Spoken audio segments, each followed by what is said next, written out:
Do you want to talk about the foot stuff, though? I mean, I don't, but I have to acknowledge that it's happening. We have to confront this head on, Deej. Yeah. You're never going to get over your fear of sticking sliced, sauteed carrots into a woman's pantyhose until we talk about this right now. We talked about this in therapy that I have to face it foot on. Therapy that I go to with you. That you're there for. We do it all in Zoom.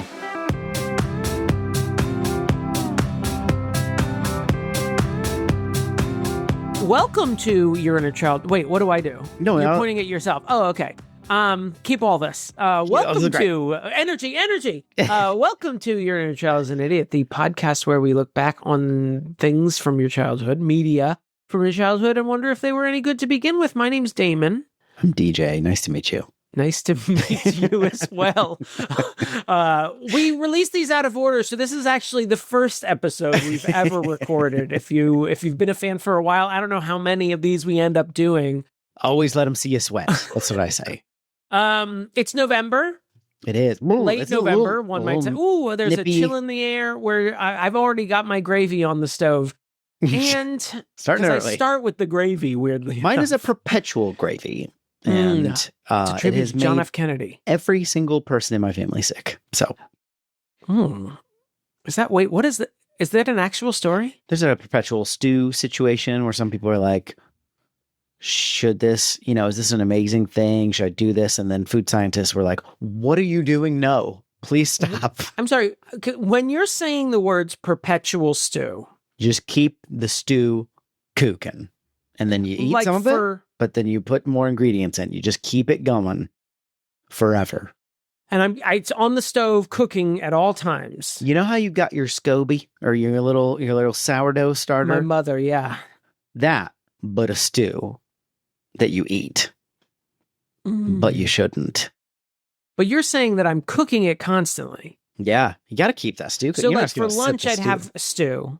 And then for dinner, I'd have stew with like carrots in it. You can have that stew whenever you want and with whatever you want in it. I don't want to talk about my movie anymore. I just want to talk about this. What do I do when I go to bed? Is it still on the stove? I want to say yes. I want to say and then I wake up and have more stew? I gotta be honest. Listen, and it's a secret between you and me. Okay, we don't tell the listeners. We are now past my knowledge of perpetual stews, like well past.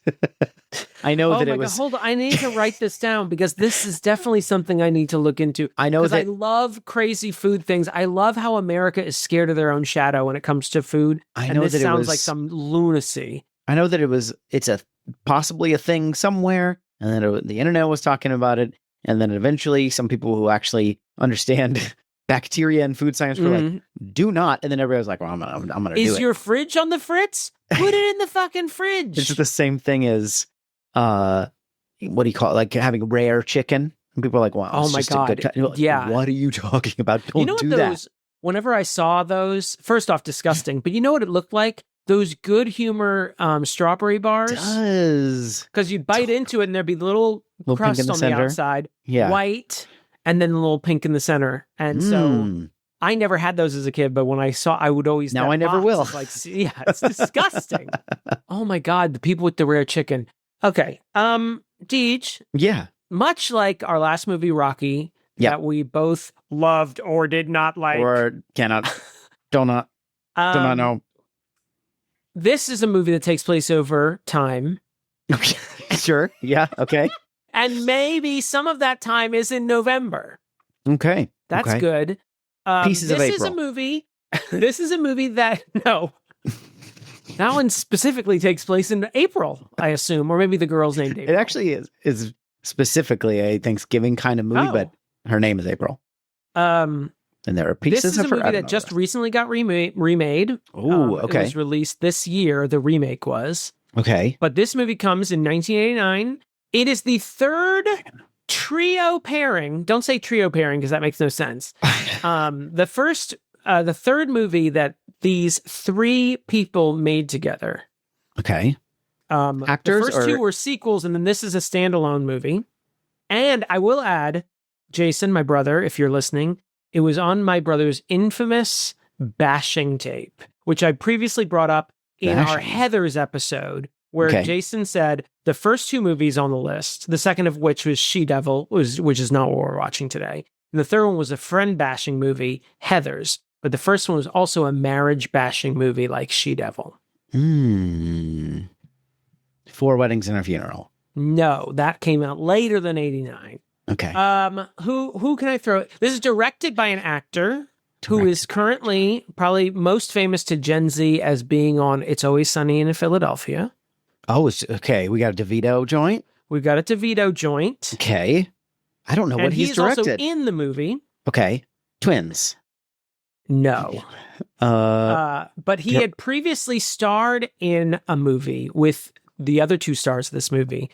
He had starred in Romancing the Stone and Jewel of the Nile with the 2 leads of this movie. Kathleen Turner and Michael Douglas. Yes. And this is the 3rd movie they did together. Come on. The War of the... Oh, War of the Roses? Yeah. I've never seen this. This was a favorite in our house. And at one point, Jason created a Lego set based on one of the rooms of their house. And at one point, Kathleen Turner is in a black gown for a dinner party, and she has a white sash. And so Jason created a Lego minifig wearing a black gown, and then he took white out and painted a white sash on her. Do you think that, like, this sometimes, and this is Xanthopoulos brothers trait, potentially. Do you choose things that you enjoy? Do you think part of you is just like, because it's a little weird to love something this much that you choose it? That I choose the movies for this podcast? No. Just to like something that much. That we're just like, one of our favorite movies is 1989's War of the Roses. Yeah. Like, is it a little bit? And yes, I am 8 years old. What's your point? Like, I'm not saying that either of you chose to be gay, okay? But I am saying we chose to be quirky. We at least chose to be quirky. Just the way Jay aimed me, you know? What I like about this is that me and my brother always take Kathleen Turner's side in the movie. Okay. But then I showed it to my straight friend, Zach, and he was on Michael Douglas's side. Okay. So I'm curious how you will feel about it. Okay. Also of note, in this movie, Samwise Gamgee. Sean Astin plays their adult son, at least. Adult? Is he an adult by this time? He's 18, I think, by the time this movie comes out. Because when was Stand By Me? He plays their teenage son as he's going off to college. Yeah. Or what was he in as a kid? He was in Goonies. Goonies, that's what I'm thinking. I say Stand By Me. You know what I meant. I mean, it's in the same sort of realm. Movies wearing One a has t-shirt fewer or whatever. pirates, but you get the idea. Kids goofing off, having a good time. I'm trying to remember if Dan Have I seen DeVito... Stand By Me? There's a body. I'm trying to see what else Danny DeVito directed. Yeah, I didn't know he directed this. I knew that Matilda. I recently learned that he was like an accomplished director. Like, he not just a director in the sense that I want to direct, but he actually has movies I've seen that he directed. He also directed Hoffa. Wow. With Jack Nicholson. Death to Smoochie. I loved that movie in college. Yeah. Throw Mama from the Train. Okay. That was going to be one of my guesses. Did I already say Matilda? You did. All right, then I'm out of... The rest of these I have not heard of. But yeah, he was pretty... He did some stuff. These are nothing to shake a stick at. Throwing Mama from a Train is a odd movie, but I've seen clips of it recently and it made me laugh. Well, we gotta get that one on the list because I definitely remember that lady scaring the hell out of me as a kid. Anne Ramsey? Yeah. Gordon Ramsay. Heir to the... That's not even funny. I just made a connection between you just said names and then laughed to myself. Ramsay Bolton from Game of Thrones. There you go. I win. Connections. Gordon from Sesame Street. Take that, New York Times connections puzzle. We're gonna watch War of the Roses, 1989. A kid's favorite. War of the Roses. Thing that we all loved as kids. We're gonna revisit it. And... Taught me about Staffordshire figures. And pate. Oh, you didn't know about pate? Mm-hmm. Kathleen Turner is a caterer who specializes in pate. Don't specialize in pate. Sorry. That's going to come back to bite you whenever the food tastes, the trends, come around. Right, or when the geese become sentient and they come back to get us. No, wait, that's foie gras. That's foie gras. What is pate? Pate is also organ meat, right? Is it? I don't think it has to be, but now I'm not sure. Now I've lost all faith. Now I got to type it in. It's got a little accent over the frickin' Yeah, E. you got to get the house over the A and then the accented U over the a person's head, especially when lacking hair. Sorry, I tried to do it without the. Tried to do it with you. Oh, pate French. Pate French. Oh, not in French though. I don't want it in French. I just want the. Are you using the AI results? What is happening right now? A force meat is what Wikipedia said. Horse meat? Force meat. What does that mean? Originally, the dish was cooked in a pastry case. In more recent times, it is usually cooked without a pastry in a terrine. Various ingredients are used, which may include meat from pork, poultry, Okay. I'll get back to you on pate. We can save that for the next round. Although, can't wait. There is calves, sweetbreads, duck or goose liver pate, which is all. So foie gras is a form of pate. If you were doing the Venn diagram, it'd be within. Absolutely. Hey, absolutely. Hey, Rob, if you want to cut all this part at the end where we're just sort of Googling shit, that'd be great. Rob, we're going to watch. To me. Okay, we're going to watch. Hearken to my voice. We're going to watch War of the Roses, 1989. Watch with us. We'll be back with pate. Goodbye.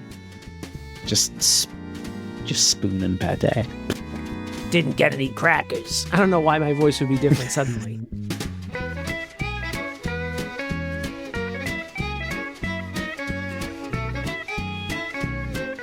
Damn, you know how we've taken just a strident, workmanlike approach to our podcast? Yes, because we are workhorses. We love working. You made it weird. Wait, no, workmanlike is the opposite, where we're just doing the work and not putting any passion behind it. Oh, is that what that means? I thought it meant just so, like I the thought sex it meant like was workmanlike. Yeah. Well, sure.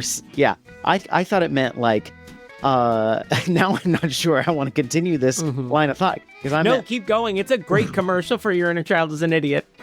I thought it meant we have been reliable. Mm-hmm. We're not blowing the doors off. We're not giving you daily episodes or anything crazy. But we know how to make a dovetail joist. Yeah. I know what that is too. So that's also good. We both know because we're workmen. So I just think that if you want a reliable form of entertainment, and maybe you want a little extra, you want to support the show, but you also want a few extra episodes. You want to get the episodes early because you can't wait for that craftsmanship. You can't wait for us to have put detail, sweat, tears and why more is there tears. So many bodily fluids in it? Blood, there was sweat, only jizz. detail, and then it was like tears, blood, sweat. Tears again. We're very upset about little break for jizz, and then back to tears, as usual. If that's something that appeals to you for some reason, patreon.com/YourInnerChild'sAnIdiot is a place you can go to support the show. I can give a monthly donation. You can get your name right in the credits. You get your name in the written credits. You can get additional episodes, as I mentioned.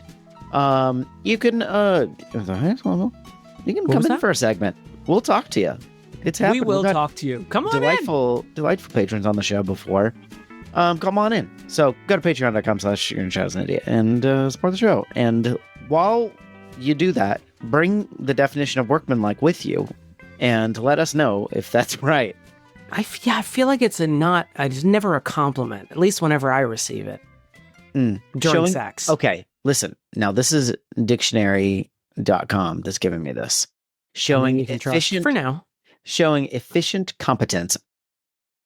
I was right. Now, I do think that you're right. That describing efficient competence isn't necessarily the biggest compliment in the world. It's not. And I think that describing sex especially... Damon, I wouldn't categorize it as hot, Damon, but I would say you displayed efficient competence. Hey, Damon? Yes? Let's, for whatever reason, talk about the War of the Roses. 1989. We all remember where we were when our parents took us all for our 9th birthday to go see War of the Roses in theaters. Let's all discuss the third most popular pairing of Kathleen Turner, Michael Douglas, and Danny DeVito. Hey, come on. I don't know if Jewel of the Nile is that popular. That's true. It may be tied for second. Would you like to recap this movie? I would. So, 1455 through 1482, you have the House of York and the House of Lancaster. The War of the Roses, right. Now, is it true that Game of Thrones was in some parts based off of the War of the Roses? And I think Robert Baratheon was based on Michael Douglas. Is that correct? That's correct. Yeah. And Lady Olenna Tyrell is Kathleen Turner. That checks out. She was a gymnast. I think we all absolutely. And has sort of a raspy voice and a cutting wit. Anyway, yada, yada, yada. Tyrion is Sean Astin. If I have to take one more leisurely stroll through this garden, stop putting a hat on it, Game of Thrones. You're not that kind of show. Okay, please continue. War of the Roses. We got Oliver Rose. We've got Barbara Rose. Babs. And they get married. They're yuppies. They're quite aspirational 1980s Reaganites. He's a lawyer. And she's sort of a happy or a housewife. I don't know if she's all that happy, especially as the movie goes on. Listen, I don't want to spoil anything. She's not happy. And she, as the movie goes on, their marriage sort of starts to dissolve. They're both wildly successful, though. They live in a beautiful DC suburb house, and they have two stately kids, and, they've got an old English car in the driveway along with a monster truck, like everyone should. The American dream. And eventually, though, she realizes she wants out of the marriage, and he doesn't want to let her out of the marriage, and so it becomes this sort of petty grievance fighting, and the crux of it is the house. Yeah. And he won't let her have the house, and she doesn't want to give up the house, and so they cannot compromise on this. Eventually, they stay living together while going through this divorce, mostly out of spite. And eventually, in a climactic night, kill each other when they get stuck on the chandelier and they hit the terrazzo floor below them. A fitting end to two wonderful people. Two characters you're just rooting for the whole time. Produced by James Hell Brooks.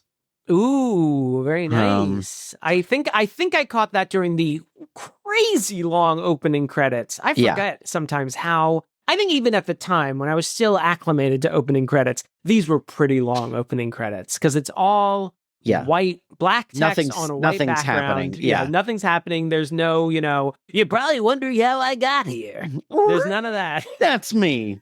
I'm Kathleen Turner. Can you imagine? Freeze framed. You're probably wondering how we fell off this chandelier. Do you want to start, since this is your first viewmanship? That's not a phrase. Of this movie? Yeah. Before I just start telling you all the memories of me and Jason watching this repeatedly throughout the 90s and 2000s? Yeah. I want to know mainly why you brought me here. I want you to know that love doesn't always last. Or start.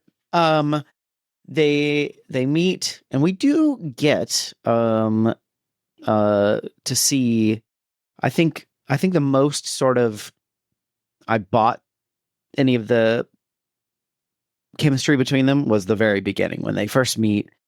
It's raining. She's wearing a white shirt. You get some Kathleen Turner boobs. That's a way to like make sure. But she spots him, also known as chemistry. She spots him in his very bad hair first. Oh yeah, and they immediately have sex, which is a good way to kick it off. I mean, it's a good way to explore the chemistry. It appears there's some there.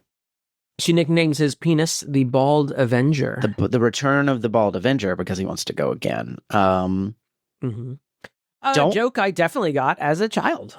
I want to just say this, and I'm going to be saying this a bit. Don't like that. Who is there an actual Bald Avenger in the Avengers? Is there someone who has suffered from male pattern hair loss? Bald Avenger. Tony Stark's got a full head of hair. Vision? I guess. I mean, he's yes. He never had hair to begin with. Yeah, right? He's kind of got a hood thing on. I don't know. I mean, there's often crossovers with X-Men, and Charles Xavier is definitely a bald. Yeah, he is a bald Avenger, sure. Yeah. If he could be considered such. There's the Great Schlong, and he makes occasional appearances in the earlier issues of the And Avengers. He has 2 sidekicks, right? Yeah. Sort of nestled beside him. Yeah. Sometimes 3. Rarely. 2 spheroid creatures that anyway. Immediately slut shames herself. She's like, "Oh, I don't want you to think, I hope we have to stay together because otherwise you're gonna." Right. I thought that was charming, where she was like, "Oh, this is either the most romantic day of my life, or if we don't end up together, I'm a total slut." Yeah, I guess. And then I do also like, I'm gonna try to get the compliments out as much as I can. Okay. I do like they kind of fast forward a lot, where they're like, yada yada yada. They have kids, and so we get to see Michael Douglas is very career focused, and so it has a hard time taking time away from his briefs. Oh, he's got to fill out those briefs. I'm isn't it Christmas Eve? Yeah, you could listen. You charge by the hour. Briefs, so True. You could tell them, "I'm not doing this." Also, I just want to say this is my first time watching it in high definition. I never knew he had the wisps of a mustache in that scene. Oh, that's too bad. until this viewing.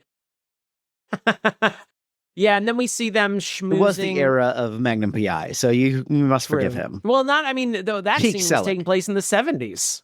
No, that's true. So who is the mustachio gentleman of the 70s? All of them. They all come still standard. Selleck. Early Selleck. What is in the late 70s? I don't know when Selleck's career starts. No, I'm thinking of Turd Ferguson. Turd Ferguson. Oh, Burt Reynolds. Burt Reynolds. Yeah. Stupid. That is a sewer joke. Oh, hold on. Don't continue the podcast until I'm done. Yeah, one of the things in these, and then we sort of follow along as they he sort of schmoozes his firm's partners, trying to get in with them, and then we see him like sort of established, and he's sort of in the mix of like helping, cabinet nominees like with their proceeding. What's the hearings? Yeah. One of the things I knew, like, they were shallow people, watching this as a kid, and I was kind of just like, just give up the house. One of you fuckers give up the house, or both of you. But one of the things I didn't notice until this viewing was all those sort of preceding memories. We get these sort of vignettes of their marriage together. They're all like centered on an object. They meet in an estate sale fighting over this like ivory figurine. Then we jump to her buying him this beaten up like classic British car, a Morgan. And then the house. Then the Baccarat crystal that, he's bragging about with his partners. And then, of course, sort of culminating with the house and also her monster truck. It's deranged detail of this movie is that she has this monster truck, and she mentions that she's going to buy it at some point, but we don't see it until like she just has it 20 minutes later in the movie, and she's getting into it, and it's such a weird vision to see her launching herself into a monster truck, basically, that she possesses. Delightful. Eventually, once they buy the house, she sort of runs out of things to do because she's decorated the house, and her kids are like older teenagers, and she doesn't have anything to do, and she sort of starts a catering business because she apparently makes really good pate. Foreshadowing. You sold liver to our friends? Yeah. He's not super supportive of this. No, and he also like claims to be supportive, but then it's obvious he's not supportive. Yeah. I liked her catering business. I'm less sympathetic to her than I was as a kid, but I still am on her side in that she is being pretty straightforward about the fact that she's like, I don't want to be in this marriage anymore. Yeah. And he's like, no, we will stay together until the end. Somehow he doesn't acknowledge that they're in sort of loveless situation. He's like, has this vision of what he wants, which is I feel like that is... It has a tinge of realism to it, of just the like, he's obsessed with the idea of being married and having her in his house live together, and like they have this idyllic, they have this whole thing set up. Even if it's just from the outside, I need this to look good. And I do truly believe that he can't disconnect. Like, he doesn't have the wherewithal to be like, that is different than loving this person. You love this sort of situation that you're in. You have the idea of the situation, and you're miserable as well. Right. But you can't see that. Well, I also think he sort of sees her as another, like, a trophy of his accomplishments. Yeah. Like, look at this beautiful wife I have. And, we have these great kids who are now thin, so they have value. And we can talk about that in a minute. Yeah. I think that's why he doesn't want to let her go. And then he's also very spiteful. And so he won't. He doesn't. He wants to win. He's a lawyer. Like, that's part of his whole thing is like, he won't be defeated in this. Now, where does the foot play under the glass table come into their dynamic here? So they have this dinner party, and this is one of the first times that, or not one of, I don't know about the first time, but kind of one of the more egregious beginning of the deterioration of their relationship moments where they're at a dinner party. I do like this scene, but yes, go on. At a dinner party, and she's trying to tell the story, and he's correcting her French, and he basically finishes the story for her. It's very frustrating. And she was kind of yammering. Like, you could see, like, she could have used some help, but like, help her. Don't ask her to tell a story that she was not prepared to tell, obviously. Right. And then like keep editing her story while she's trying to tell it. I mean, I think she talks about how she's not as like capable as Oliver in this world. And even in telling that story, she's like, I didn't know all these things until I met Oliver. It's such a really good scene because it's so fucking tense. And I just want to kick his face in. Yeah. Because he does correct her French, and he even is mouthing like along with it, like they're doing like a regional theater production. Yeah. Oh, it's so uncomfortable. And you can sense like the other people at the tables, like they're fading interest in the story. And that's when he starts to freak out. The big phrase, which is to make a long story short, but he definitely, there was a way to deliver almost the exact same words and not that way, and it'd be fine, or at least be. Cling their glass. He clings his glass, and she clings hers with like the middle fingers with her middle finger, so it's sticking up at the end. Do you want to talk about the foot stuff, though? I mean, I don't, but I have to acknowledge that it's happening. You have to confront this head on, Deej. Yeah. You're never going to get over your fear of sticking sliced, sauteed carrots into a woman's pantyhose until we talk about this right now. I don't want to. We talked about this in therapy that I have to face it. Therapy that I go to with you. That you're there for. We do it all in Zoom. So Gavin, who's Danny DeVito's character, who's kind of a friend. He works with Oliver. Yeah, and I mean, the closest I would say to his friend. Yeah, he ends up being, when they do go through the divorce, he ends up being his lawyer as well. And Gavin brings a date, and there's a glass table that they're eating at, and Gavin voraciously participates in foot play with his date. I'll just say that. She sticks her foot in his crotch, and then I can't. He cuts open her pantyhose, like the foot of her pantyhose, and starts sticking carrots in it, which I never understood. What is the point? Is it just to show, like, what is the point of this? Of foot play or the carrots? Not because the carrots, I'm flummoxed. Neither of these. Not like for the carrot. Like, he seems to be into it at the moment. Although later it's funny. He's like, I haven't been into foot play for 10 years, which is like very funny because it's like it's kind of showing his character as like a little bit of a perv. It's kind of like what we're kind of supposed to get about. And later, he's kind of like, I'm not into that anymore, which is just a funny beat. That's one of the few times I actually laughed in this movie. It was like, it's funny. I haven't been into foot play since the 70s. Is that what he says? Yeah, something like that. What is in it? Well, I think the thrill of other people being there. Barbara sees it. Barbara sees it, and at least two other people see it. I'm not saying what is the point of it for the character, for Kevin's character. I'm saying, why is this in this movie? Yeah. Chew on that. I don't mind that. I do think it establishes Gavin as like maybe not as ambitious as Michael Douglas's character. Yeah. And I think it shows that she doesn't like these people necessarily. Yeah. She doesn't like Gavin, and maybe that Gavin doesn't cherish the same values that she does. I'm sorry that the foot bothered you. You made me watch this. You forced me. I should have given you a trigger warning that there was some foot play in it. It's not. I mean, it's gross. It's not that bad. But do you think that it has anything to do with just sort of like ratcheting up the discomfort of the scene, but also kind of, I don't know, it makes his non-heel turn later kind of more surprising, because you think he's sort of and also... Oh, when he does with Danny DeVito's heel turn. Yeah. When he gets the opportunity to sleep with Barbara and doesn't. Later, yeah, they're in the middle of this divorce, and she's basically like, I will sleep with you if you let me have or convince him to let me have the house, or waste, whatever. Get out of it. I think at that point she's like, can you just get him out of my house? Get out. Because Danny DeVito's the one who convinced them that, to really, stick it to her, stay in the house. Legally, you can stay in the house during the divorce proceedings and make her life miserable. Yeah. And so she offers, kind of solicits him, and he says no. And then he has a cigarette for the first time. It's also, that's an interesting scene in that we see it twice. Oh my God. How do I turn these off?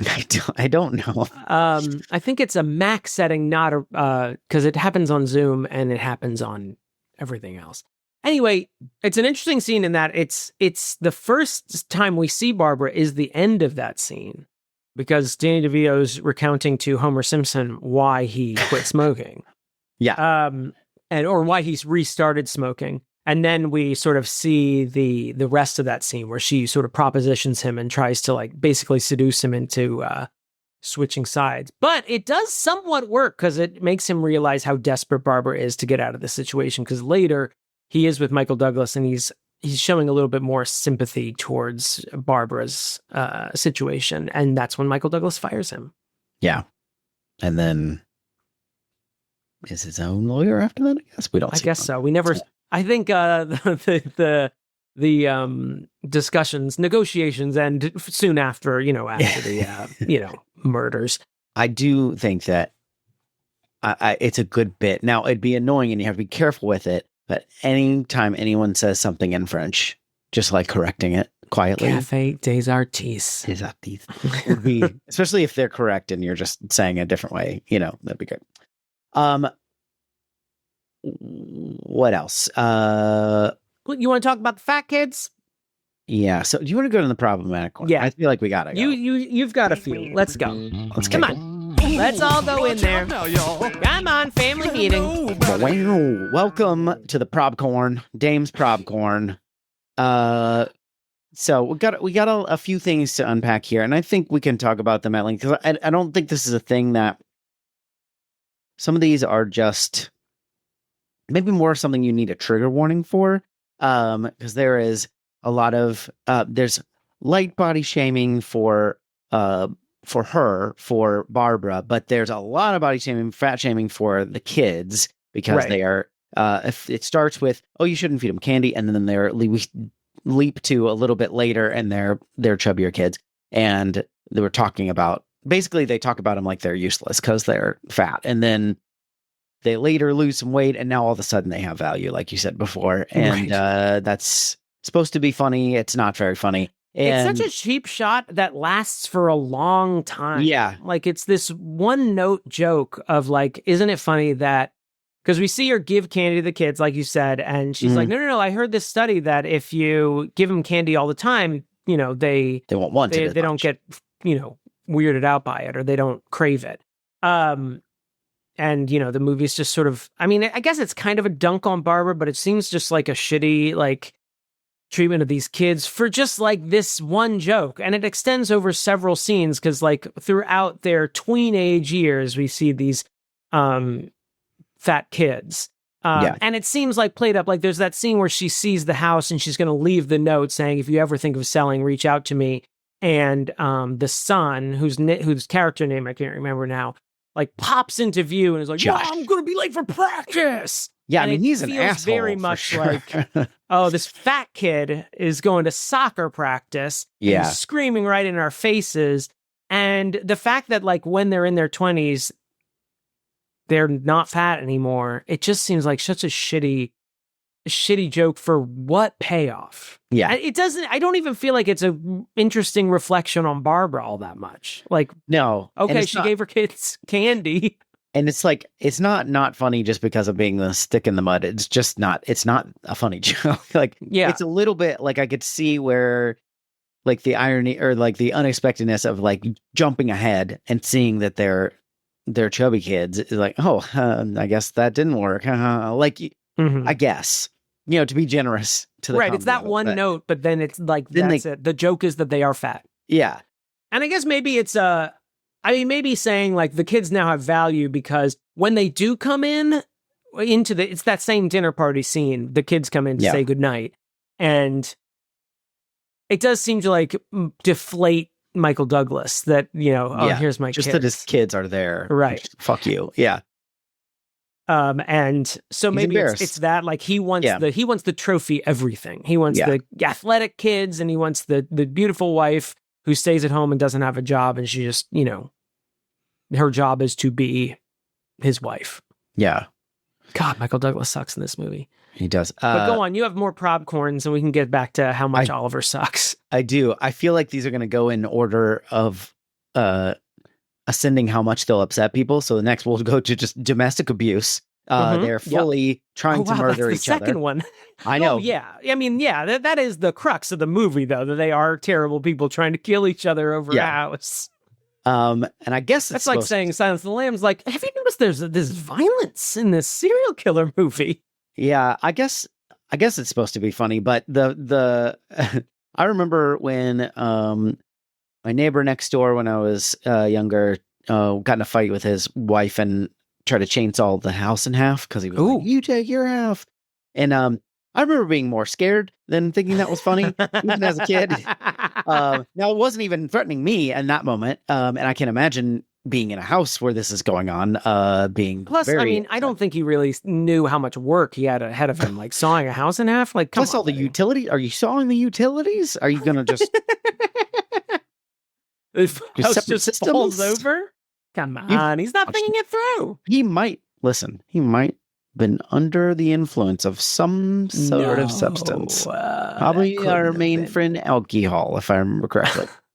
So there is some domestic abuse. Well, a lot actually. They push each other down the stairs. They hit each other. He tries to throw an ottoman at her, but don't worry, it was just the live-in maid. They're driving monster cars over other cars. They're biting penises. Bald Avengers. Bald Avengers have been injured. His kryptonite is teeth. They were snapped, if you know what I mean. The thing that's really going to upset people is the animal abuse, though. Now, but don't forget there was also. I mean, you might have this in your list. Were you going to mention that attempted before the biting of the penis? How that begins? Yeah, it's top of your list. Yeah. So that's. Yeah, and it's like kind of, I think she just plays along with it because she knows that, so that she can bite the peen. It's not cool. I don't care for it. I don't think obviously it's not cool. It's not supposed to be cool that he's doing it in the movie, but it's also like very, what are we doing here? It hits a sour note in this we're just having a fun time with a Danny DeVito joint here, and this is what we're doing. We're, hitting each other with things and running over each other's cars and a DDV essaying our estranged wives and then biting each other. What are we doing? And then I think you listed it. We were biting penises. We're throwing ottomans. We're pushing women down the stairs. Chandeliers. Guys, think about the chandeliers. Won't we think about the chandeliers? And then, of course, so there. I would say there's more. Okay, so the cat does die. If you want to know that, the cat is not intentionally harmed. It is her cat that he runs over this car, but he does not like that cat, though. He doesn't like it, and he does then just put it in a Ziploc bag. So not great. He also does not tell her what happened until later. She's looking for a cat, and she's like, "Have you seen my cat?" And he's just like, "You talking to me?" Which is fucked. And then the other, and you don't even like cats. I don't even like cats. Fucked it is. I don't want to murder them though because I'm a psychopath. And then there's more implied dog abuse, which is she doesn't actually harm the dog, because that's his dog, and it's a pretty cute dog, I will say. Not a dog person either, but Benny's all right. I get the feeling, I don't know if I can confirm this ever, but I believe my brother told me that in the book, she does make pate out of that dog. Ooh. And I get the feeling from this that they were at a clip of the dog being, chained up in the garden, waking up from the crash of the table. It felt a little bit like, that might be a bridge too far for Barbara, killing the cute dog. And because it's definitely escalating. Like he didn't, even though he did kill the cat, and it was an accident. Like it was negligence, sure, and he definitely did the wrong thing afterwards. But she intentionally making pate out of the dog is super fucked. And I think, especially, I mean, certainly today's audience, but even a 1989 audience would a little bit less sensitive would be like, okay, all right. Yeah, that is rough. I think that is a interesting overall question that we can get out. Let's get out of the corner. That's all I've got, unless you got something else. No, those were all my main ones. Hit it, Jackson. Ooh, watch out now, y'all. Let him know. Thank you. Thank you, Jackson. Used to have an unhealthy obsession with Damon, but then it changed when he found out his Buffy verdict. I think I said that right. That's his old name. That's correct. That's his new old name. Don't dead name Jackson. I think that's an interesting dynamic to try to. The movie is not saying that either of these characters are good or that they're doing the right thing. I do think Barbara comes off more sympathetic, and I think that's often the case in this sort of, fictional or real life scenario with, but it's a hard balance, I imagine, to be like, what I want to show that she's an asshole. I want to show that she's almost just as materialistic as he is, but I want her, I want to be kind of on her side a little bit. Yeah. Like what do you allow her to do? And what do you not allow to? Because it's like, oh, he's an asshole and she just lost it. And I'm like, I mean, she's an asshole too, but you definitely do come out more on her side. And it's an interesting balance, like how to do that. I don't know if the book's the same at all, but I tried to find a summary of the book. I found a lot of sort of not a complete summary, just sort of this is what the book is about, and eventually leads to, various tensions, both violent and emotional. And I'm like, yeah, but how do they die in the book? I believe what I could gather was that they are crushed under the chandelier in the book, which makes a lot more sense. I still when they die this way, I'm like, I mean, they might have broken a bone, but I feel like they wouldn't have died. Yeah, I get 2 stories, 2.5 stories, of falling onto a floor. Yeah. I don't know. Not like if they had shown them impaled through the chandelier, that's one thing, but you wanted more gore. That's what. Yeah, and then and then they become zombies. That's what I want. Yes. I want 28 divorces later. There's, by the way, novel was written by Warren Adler, if you would like to look that up. We have not read it, so I don't know. I can't speak to it. Do you think that Barbara, who was she kind of in charge of the decor of the house, do you think she was going for grandma chic? I was saying to Tyler, I was like, oh, this is well, first off, they come in and it's very old style, a lot of wallpaper everywhere. And she does, I mean, it's very 80s chic, it's very plastic over the furniture kind of vibe, Oh, I don't know if it's that bad. That's not the vibe I got, but it was much brighter and less, but a lot of earth tones and creams and ivories and eggshells. Than the really deep maroons and greens that they were working with when she first moves in. But that terrazzo floor, the steam room in the basement that someone can, get you box from stuck the in? outside. Well, you could chisel it closed. It wasn't, I love her. exactly look from the one of the more egregious things that he does to her is when they move in and they have boxes and stuff. He's like, "Yeah, can you unpack this? I got a thing." That's crazy because yeah, absolutely. He immediately goes to the office after the kids go pick out their rooms. He's like, "Gotta head out. Someone's got to pay for all this stuff." And then he leaves, and she has her project for the next 10 years.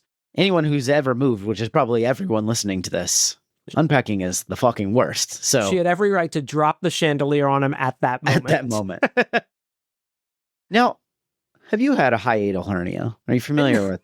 No, but I love this part of the movie where he Thinks has this accident.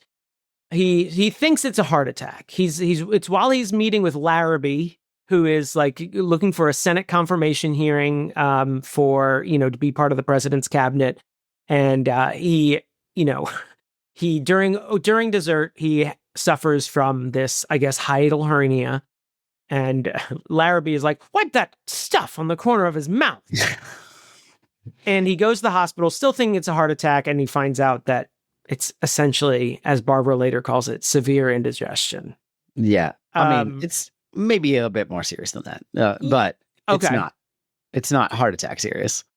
Right. And he asks his doctor, I guess he gets I guess Larrabee sends his own private doctor to go check on him at the hospital. And Michael Douglas is like, "Could you have this hiatal hernia thing, say, from being crushed between someone's legs," which is what Barbara did to him the night before, when he thought she was flirting, and she was very much not. Yeah. And the doctors sort of look at each other and they're like, no. He wants to blame it on her. He really does. And I love this because Michael Douglas is being such it's his both. most sympathetic moment. Don't get me wrong, in that he's gone to the hospital. He thought he was dying. He writes this, note to Barbara that you were about to say beautiful note, weren't you? I was not going to say beautiful. It almost came out and I was like, well, it wasn't. And it's like purposefully almost meaningless because it's just full of like cliches. But she doesn't come to the hospital to see him. Which is pretty fucked up. Which is tough. That is fucked up. Yeah. Even if you don't love him anymore. And this is sort of like the hinge point in the movie where certainly for her, she does not come to the hospital. And later she describes that, when she was on her way to the hospital, she had a vision that he was dead. And she was fine with it. She was so scared. And he's like, "Well, I'm alive now." And she's like, "No, I was scared because I felt happy." And he was like, "You were happy that I was dead?" Yeah. I love this whole scene. And you're probably wondering, did you and Jason reenact it all the time? Yes, we did. Thank you for asking. Which part did you play? It varied. It was very much, it was like, it was kind of like Angels in America, where we both played multiple roles. And sometimes we'd switch the roles on, Tuesdays and Thursday matinees. Tour de force. But it's all leading up to, when I watch you eat, when I see you asleep, I just want to bash your face in. And Michael Douglas gives the first of 3 invitations to physical violence upon himself. He goes, "You want to smash my face? Come on, smash my face." So she smashes his face, punches him so hard that he goes up against the other wall. Don't hit your spouses, guys. But when you have as punchable face as Michael Douglas in this movie, it is kind of like yeah.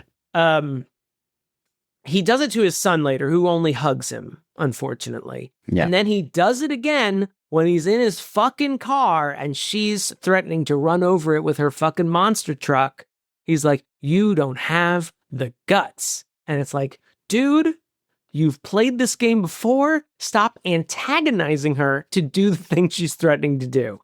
She does run over his car at that moment. She does. I just like that we do see him eating earlier in that scene because she had asked him, because she's starting her catering business. She has a contract. he's a lawyer, and she gave him a contract weeks ago to look at, and he hadn't been looking at it. And this was a good moment because I do think she is sort of wishy-washy throughout the first part of their marriage when she's younger. And this is sort of the moment you sort of see her switch. And he's like, well, I'll look at it in the next coming weeks. And she's like, no, not. She's like, okay. No, not okay. I gave it to you weeks ago and I need to have it signed tomorrow. So I need you to read it right now. Which he says he would. He does. But then he smashes a fly with it. Yeah. And then he still hasn't read it when he goes to bed. Yeah. He sucks. He sucks. But we watch him eat. And Michael Douglas does a tour de force in "Stop eating like that, please," where they're having steak and potatoes and green beans, and he's just like carving through that steak and like hitting the plates underneath, and he's eating so fast that when she says it later, I'm like, thank you for someone's acknowledging that he eats annoying. Just want to smash your face in. Also, since I've already referenced it, and I've referenced me and Jason referencing this movie in our personal lives, when during the monster truck scene where she runs over his precious Morgan, you're probably wondering if Jason would record that with a recording device, and then he would play it back so that we can learn all the lines. He did. I remember we had this weird recording device that we had in the house. Talk boy? It wasn't a talk boy. It wasn't anything like that. It was literally you just hit a button at the top and then it would play back what it had. And it had this weird handle on the bottom, but it wasn't for kids. I don't know why we had it. But he used it to record this scene, starting with, "Get out of the car, hun." And we just delighted in it. It's just a lot of fun. Domestic she's abuse got and she has a PA system on her. Exactly. I mean, I don't. When she describes it in the scene, you think of an SUV. Yeah. But when you finally see it, it's like fucking it's a monster Bigfoot truck from a monster truck rally. Yeah. We should also touch on the preceding events that lead to her kind of snapping, and that is she's having clients over, and he comes in. It seems like a coalescing event of her catering business. Yeah. She's having big kahunas over. Yeah, she's like having a kind of, hey, why don't you hire me kind of meeting, and like a tasting menu. Yeah, tasting menu kind of thing. Fish and all these things. And he comes over and why don't I piss on the fish? He says. He shows up. Well, that's enough of me. I'm going to go piss on the fish. Yeah. And then he does. They took that pretty well. The clients. Yeah. The guests are actually pretty chill. I would never humiliate you like this, Oliver. You're not equipped to, honey.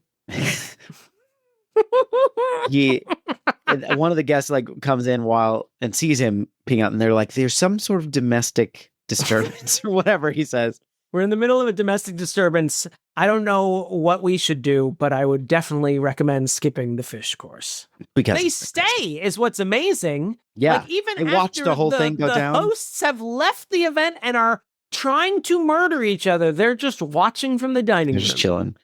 And then he's eating something later. Is he eating the fish? Is that what we're meant to believe? I think I got the impression that he's eating either a pate, like just like an hors d'oeuvre, like pate, or he's eating a dessert dish. Okay, skip this. And when he says, "Your guests would have loved this," I don't know if he's referring to what he's eating or how this escalated, because he destroys her absolutely gorgeous, like, antique oven that she uses. He has like pretty all crazy. The burners on, and he smashed it up, and it's on fire. Yeah. Pretty crazy. What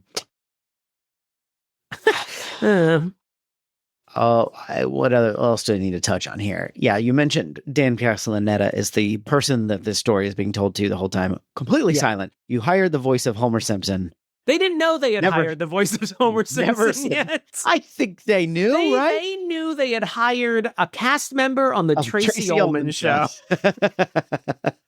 I don't think this guy has the guts to talk. It is so distracting, especially as I got older and I realized that is Homer Simpson. I'm like, this is so weird that he doesn't say a word the entire time. And Danny DeVito plays Homer's half-brother on The Simpsons. That's right. Whose name I can't... Hank. Herb, Unky Herb. God Unky damn Herb. it.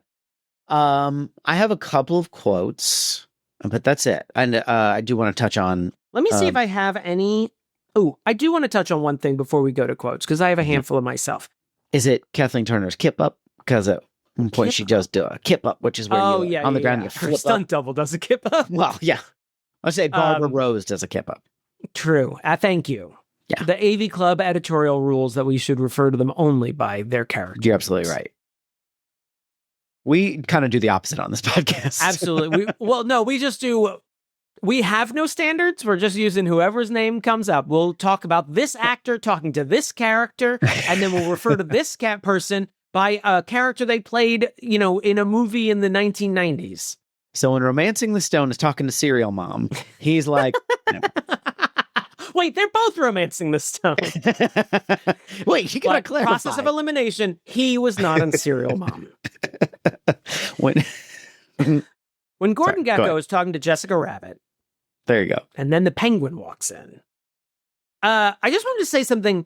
The cinematography in this movie is very interesting. I don't know if it always works, but it is kind of interesting that there's this mid-sized movie that was, it was a moderate hit, and that it has very adventurous shots. There's a lot of Dutch angles. There's a lot of it's almost Dick filmed Tracy like an sets. old-timey... Yeah. Ck Tracy sets. Yeah, it's got painted backgrounds. And there are some very obvious sets that in HD look very much different than they did on my VHS as a kid. It seemed intentional. Oh, those? What do you mean? It seemed Danny like DeVito's a choice, office? like his office, and then there's a couple his other office moments. is completely green. I was referring to when you see the carolers walking up the street during the Christmas scenes. I was like, oh yeah, that's just a wall that they painted with stars on it. That's not a sky. Yeah. That's not how skies look. But I mean, there's the shot when he's eating, which I referenced earlier. It's shot from under his arm so that you see his plate and you see her watching him eat the entire time. When she reveals that she wants a divorce, he leaves the room and he comes back in. He almost knocks before he comes back in, which is a touch that I always like, that he's about to knock on his own bedroom door. But he says, he asks her, give me a specific reason why you want a divorce. And she's lying in silhouette. And she raises up almost like the Bride of Frankenstein, not looking at the camera, and then looks at him. It feels almost like an old timey movie at some point. Yeah. At some points. And I don't know if it always works or if I understand why it was done. But the fact that I feel like we have a dearth of interesting shots in movies, especially a mid-budget movie like this. And it's kind of really fun to see a director just saying, I want to shoot it like this. I want to shoot it from a Dutch angle from below. And let's just see how it looks. Yeah, it doesn't really cost more to do this. It just, I think, would be interesting. We've got to set up the camera. We got to do all this other stuff. Yeah. I do think that, I mean, I'll speak about this a little bit more in my verdict, but I think that it does suggest more comedy than the script does. Yeah. Because it's a little bit madcap. And the music's trying to help too.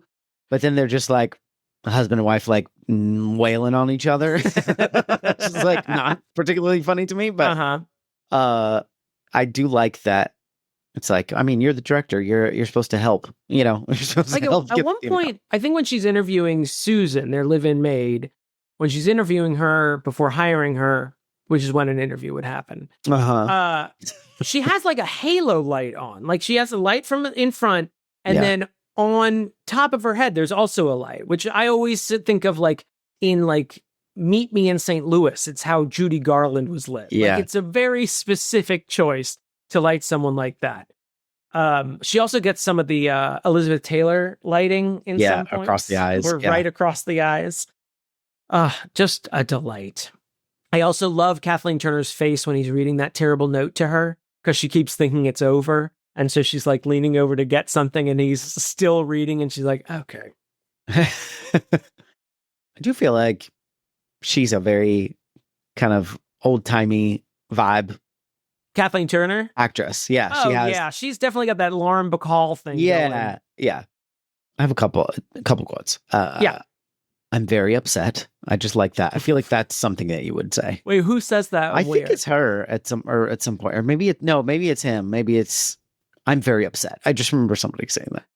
And then I will not say this, but look it up, Tootsie Pie. It's like Tootsie Pie? Is that a Oh, right. Is that when he moves back in and he sort of says, look it up, Tootsie Pie, and he gives her like the statue that she should look up? Mm-hmm. Yeah. And then one that I know that you've said before, which is, thank God I was here. Tyler also, when we were watching it, said, you say that now. And I'm like, yeah, I don't even know that it's from this. It's just like in the folds of my brain. It's great in the movie.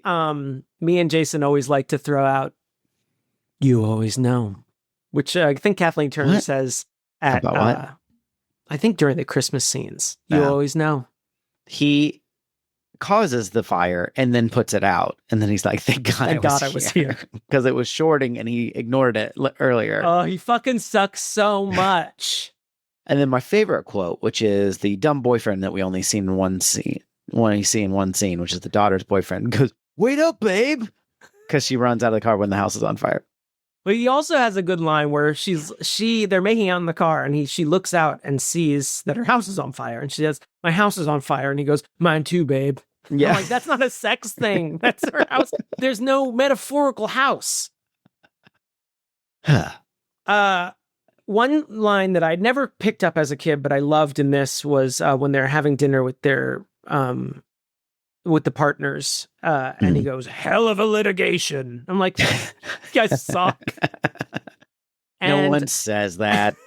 And then after that, when they're sort of fighting, they're having an argument in bed after that, she calls him a fuckface, which always sticks in my face. Or sticks in my brain. I like calling people sticks in your fuck faces face when I'm really, really annoyed with someone. Fuckface. And I do appreciate that she's like, and that phony laugh, which he does. And later on, like he's on the phone with Larrabee, the albatross around this movie's neck, fucking Larrabee, calls the house and he's like, oh, you know us, we never sleep. And she like hangs up the phone, and that's when she turns on all the appliances in the kitchen to annoy the hell out of him. Another douchey line from Michael Douglas that I appreciate, that I hate, but I don't think I appreciate how douchebaggery it was as a kid, was, I believe all men owe an apology to the women they live with. And she's like, oh, she's so over him at that point. What a douchebag. Let's go to the verdict. Let's do it.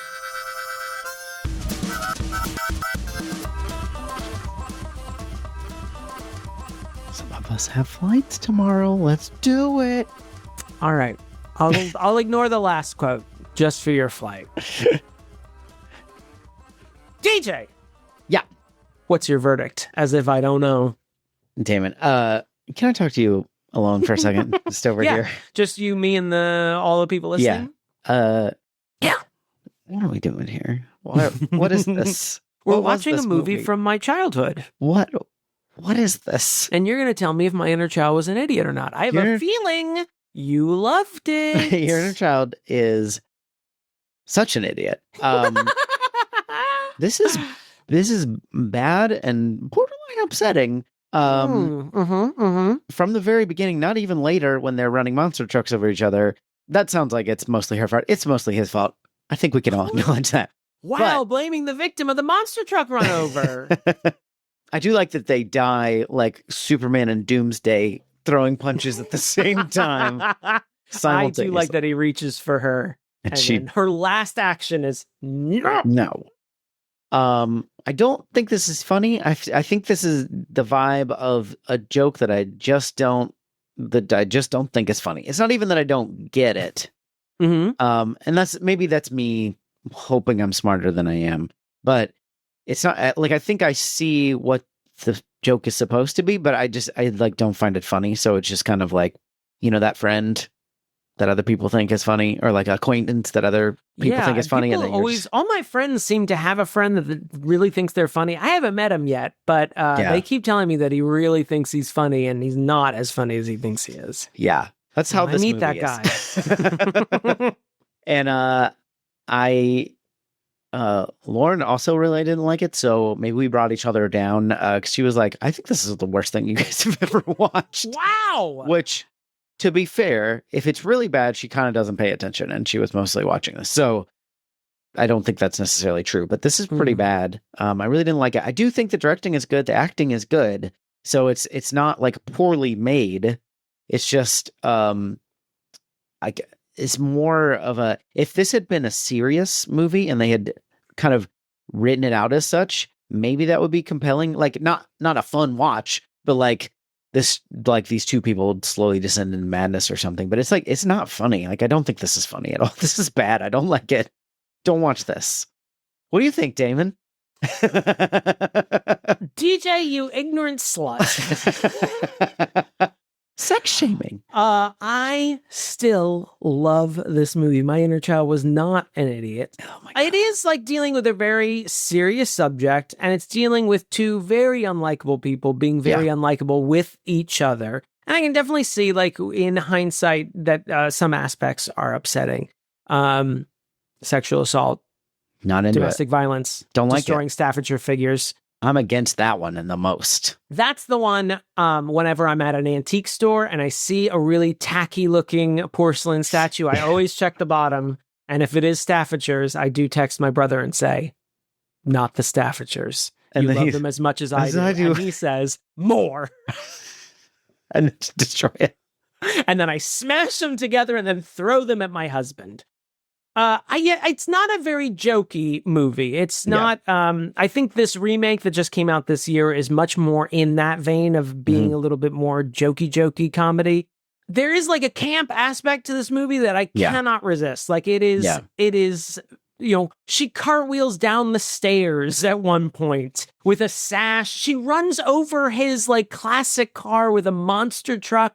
Like it's so over the top that I am transfixed by this movie. I can see why someone might find it upsetting, to watch two people try to kill each other after their love has drained out of their marriage. I just really love Morgans. That's why it's so upsetting. The minute you're like, you're like me when you see a dog in a movie, you're like, if they destroy that fucking Morgan. They Morgan, make a pate out of that Morgan, I'm going to be as you really have the pissed. Wikipedia page for Morgan open on your phone. But what is that? Morgan? I'm closing my tabs. I'm like, no, I knew what it was. But I find it delightful. I like Kathleen Turner a lot. I do not like Michael Douglas all that much, but I think it's a fun movie, and it's very dark. Don't get me wrong, and it's darker than I think a movie would be made today. No one would want to make this version of The War of the Roses anymore. Yeah, but I still had a delightful romp with this. I want to give you some credit in your analysis before, because I think that you touch on something that is important contextually for when this came out, which is sort of the making fun of yuppies angle of it, which kind of like, these are very Reaganite rich people. Yeah, it's not like even most people that we encounter in our walk of life, I should speak for you and me, I guess, are yuppies at this point. Like it just like, but like it was a specific class of a kind of yuppie in that kind of time. And they're very gaudy in their wealth. Like the idea of having a steam room in your house. He has a bidet. This is the first introduction to a bidet when I was a kid. I was like, Jason, what the hell is that? What's wrong with his toilet?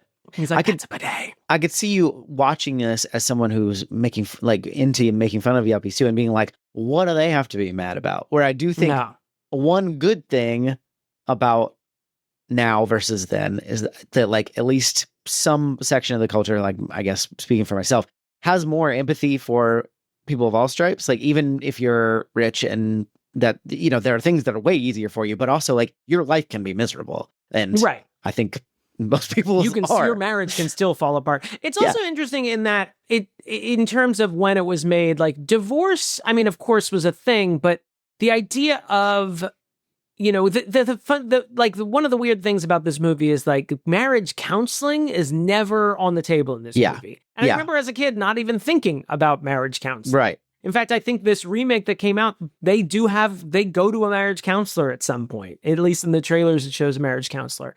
So it is funny that is never considered, never even an option. It's just like all in or out.